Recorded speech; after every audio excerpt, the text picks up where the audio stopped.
બોલો શ્રી કૃષ્ણ કનૈયા લાલ કી જય।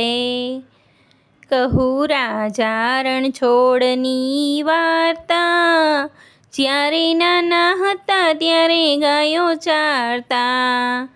કહું રાજા રણછોડની વાર્તા, જ્યારે નાના હતા ત્યારે ગાયો ચારતા। એ તો મુખ પર મોરલી ધરતા, જ્યારે નાના હતા ત્યારે ગાયો ચારતા। કહું રાજા રણછોડની વાર્તા, જ્યારે નાના હતા ત્યારે ગાયો ચારતા। આવે ગોવાળોને સાથ, ખાવે માખણ પર ભાત, એ તો ગોપીઓના ઘરમાં બેસી જાતા, જ્યારે નાના હતા ત્યારે ગાયો